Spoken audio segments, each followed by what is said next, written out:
আজ ওয়াহাবিরা প্রচার করছে যে ইসলামে বছরে কেবল মাত্র 2টি ঈদ আছে। কয়টি ঈদ? 2টি।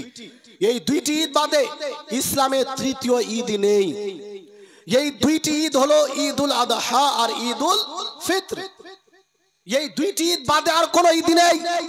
তো এই তৃতীয় ঈদ, ঈদে মিলাদুন নবী কোথা থেকে আসলো? এটা ঈদ নয়, এটাকে ঈদ বলা যাবে না। ঈদ তো কেবল মাত্র 2টি। তো আমি আপনাদের বলে রাখি, যদি কোনো ব্যক্তি একথা বলছে তার মানে হয়তো সে মূর্খ, তার হাদিস সম্পর্কে নলেজ নেই, হাদিস সম্পর্কে জ্ঞান নেই, অন্যথায় সে মানুষকে ধোঁকা দিচ্ছে। যদি জ্ঞানী হয় তাহলে মানুষকে জেনে শুনে ধোঁকা দিচ্ছে, আর যদি ধোঁকা না দেয় তাহলে সে অজ্ঞ। দুটোর মধ্যে কোনো একটি হওয়া আবশ্যক। কেননা ইসলাম ধর্মে শুধু বছরে 2টি ঈদ নেই, বরং নবী পাক বছরে একাধিক ঈদের কথা বলেছেন। বলেন সুবহানাল্লাহ। আর আমি আপনাদের দলিল দিয়ে গেলাম, যদি কোনো ওয়াহাবি, কোনো দেওবন্দি, কোনো আহলে হাদিস এই রেফারেন্সকে ভুল প্রমাণ করে দেয়, প্রত্যেকটি রেফারেন্সের ভিত্তিতে তাদেরকে 1 লক্ষ টাকা করে পুরস্কার দেওয়া হবে। আমি বলে গেলাম যে যারা এই কথা বলছে যে ইসলামে বছরে শুধু 2টি ঈদ আছে, এরা হয়তো মিথ্যা কথা বলছে, হয়তো মানুষকে ধোঁকা দিচ্ছে, আর না হয় এদের মধ্যে কোনো জ্ঞান নেই।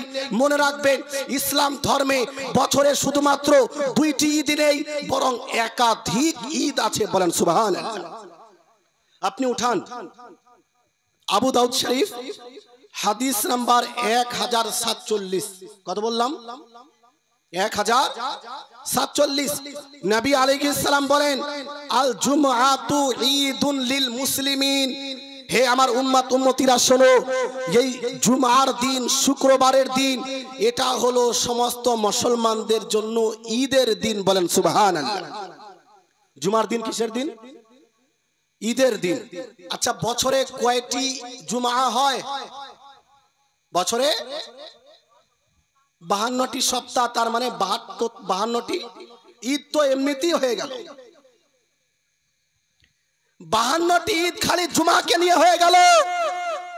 আর নবী পাক আবু দাউদের মধ্যে বলছেন, শুধু তাই নয়, আরো আপনাদেরকে বলি, ঈদুল আদহা আর ঈদুল ফিতর 2টি অ্যাড করলে কত হলো? 54। আরো নিন, আর একটি সহিহ হাদিস, হাদিসটি বর্ণিত হয়েছে তিরমিজি শরীফ হাদিস নাম্বার 773। কোন ওয়াহাবির মধ্যে যদি দম থাকে, যারা নিজেদেরকে বড় বড় শেখ মনে করে, বড় বড় শেখুল হাদিস বলে, নিজেকে শেখুল ইসলাম বলে, বড় হাদিসের পণ্ডিত মনে করে, আর বলে যে ইসলামে বছরে 2টি ঈদ, বাস্তবে এরা মূর্খ, না হলে ধোঁকাবাজ। মনে রাখবেন, তিরমিজি শরীফের মধ্যে এর পরে আরো 4টি ঈদের কথা বলা হয়েছে। বলেন সুবহানাল্লাহ। 54টি ঈদের কথা হয়ে গেছে, আরো 4টি ঈদ নবী পাক তিরমিজি শরীফ হাদিস নাম্বার 773 এর মধ্যে বললেন, ইয়াউমু আরাফা ওয়া ইয়াউমুন নাহরি ওয়া আইয়ামুত তাশরিকি ঈদুনা আহলাল ইসলাম। হে আমার উম্মতিরা শোনো, যেই মাসে কুরবানি হয় তথা যুলহিজ মাস, কুরবানির যে মাস চাঁদ অনুযায়ী, এই কুরবানির মাসের 9 তারিখ থেকে নিয়ে 13 তারিখ অবধি, 9 তারিখ থেকে নিয়ে 13, 9 তারিখে আরাফার দিন, 10 তারিখে তো আমরা কুরবানি করি, এটা তো ঈদুল আজহার দিন। 9 তারিখ, 10 তারিখ, 11 তারিখ, 12 তারিখ, 13 তারিখ নবী পাক বললেন পর একসঙ্গে এই 5টি দিন হলো ঈদের দিন। এর মধ্যে কুরবানির দিনও আছে। কুরবানির দিনকে যেহেতু আগে গণ্য করে নিয়েছি, এর জন্য একটি দিনকে বাদ দিলাম। ওই দিকে 54টি ঈদ, এই দিকে আরো 4 দিন ঈদ। আর নবী পাকের হাদিস অনুযায়ী 58টি ঈদ হয়ে গেল। বলেন সুবহানাল্লাহ। কয়টি ঈদ হলো? তো যে ব্যক্তি বলছে যে বছরে 2টি ঈদ, তার হাদিস সম্পর্কে জ্ঞান আছে, সে নবী পাকের হাদিসকে অস্বীকার করছে কি না? যারা বলেন, মানুষকে ধোঁকা দিচ্ছে যে ইসলামে শুধু 2টি ঈদ।